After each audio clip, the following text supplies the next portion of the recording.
Hey y'all, here we are with yet another installment of Coffee and Tea with the County. So glad to have y'all back. Again, it's Friday, and so we close out the week with our coffee and tea, informal chatting between myself, Lauren. Leah, Yeah. forgot my name just for a second. Well, I didn't pass it over very well either. So yeah, let's blame it on her. Yeah, I wasn't a very good Ed McMahon right there. So I got to be a better sidekick. All right, so we are in the North Augusta exhibit, which is back in our communities area, and you see beautiful photographs all around you. So many. Yeah, and of course I was born and raised in North Augusta, so take a seat. You're about to hear 2 hours worth of, in the days of yore, Lauren and her family walked the streets of North Augusta, and we were happy. So That's pretty good. Thank you. Pretty good. Yeah, that was my formal theater voice. Yeah, that's pretty good. Also, even better that you stopped. Yeah, probably. yeah, because any chance of any radio DJ offers, gone right now. Just vanished like that. So, fun times. Anyways, y'all, don't worry about that. We're not going to do that to y'all. We're going to do our same format, which is picking our favorite objects in the room and telling you all about them. And so, with that, I'm going to pause, and we're going to transfer over to Leah's favorite.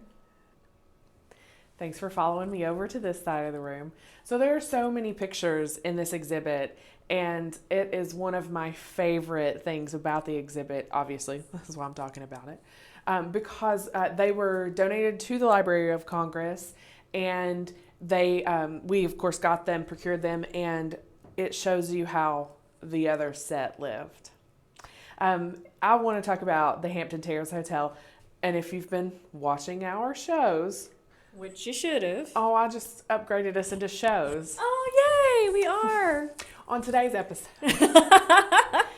If you watched a previous episode, then you would have heard me talk about the Hampton Terrace Hotel. And as you can see, it is just a massive structure. And the front entrance down here is to welcome you. And I love this that you can see when we open. You have to come see this. There is a bellhop, a concierge, doorman here to greet you and welcome you into the property. Oh my goodness. I'll never know that, but maybe if my landlord's standing there waiting to evict me one day, then someone will be standing in my doorway. Just kidding. Just kidding.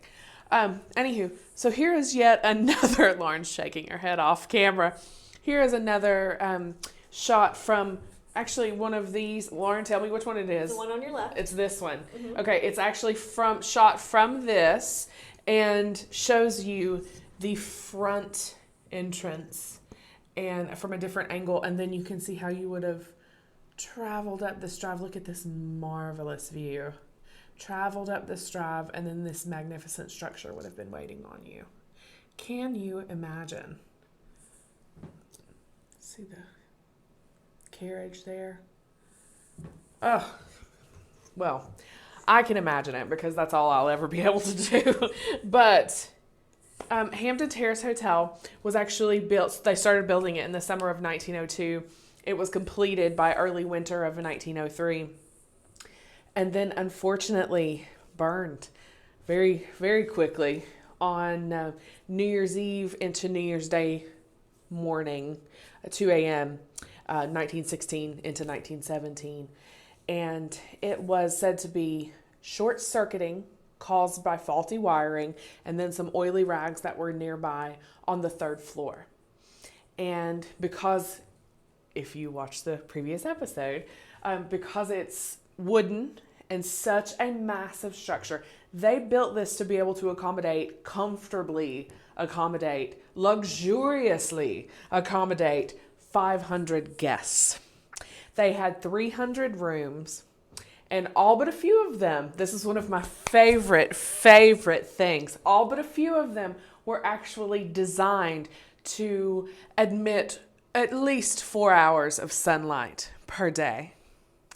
And so you can see if you started over here, you'd burn for quite a while. So they were actually able to take things out and get things out.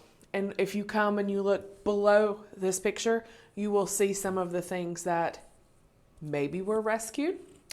They were definitely donated by Mr. Sally. And here on the top shelf, you can see some of the servingware and the silverware. But these pictures in here just tell a story, and of course a story that is very unlikely to be told again. To see this scale of luxury and grandeur, that we probably won't see that again. So this particular side of the room really speaks to me and calls to me, and I just have thoroughly enjoyed getting to know this room a little bit better. Hey y'all, so we're over in another portion of the North Augusta exhibit where we talk about Frank Wills.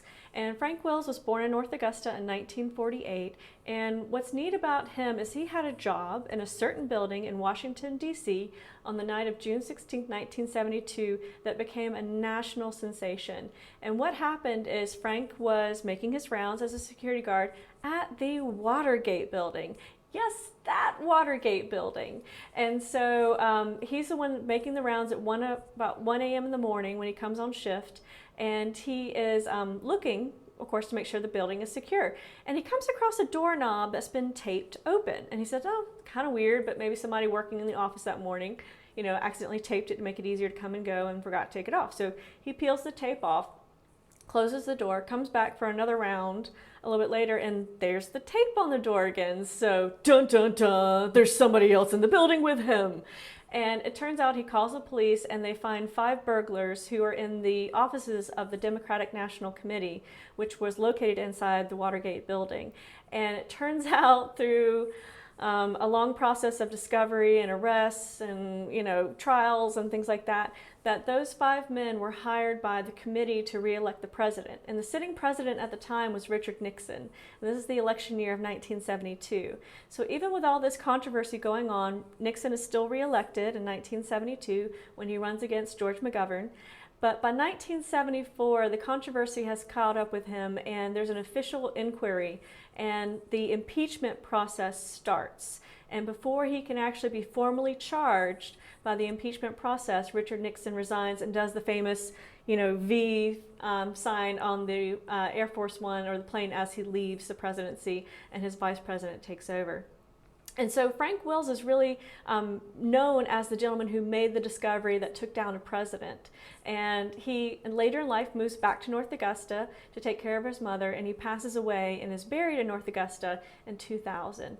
One cool thing is, because of all his fame and a celebrity as a result of being the security guard who discovered the burglars who brought down the president, is he got to star in the movie version of All the President's Men, which is about the Watergate controversy.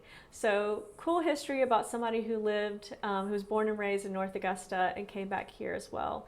So we hope you've enjoyed the stories from North Augusta, and you will join us next week for our next Coffee and Tea with the County.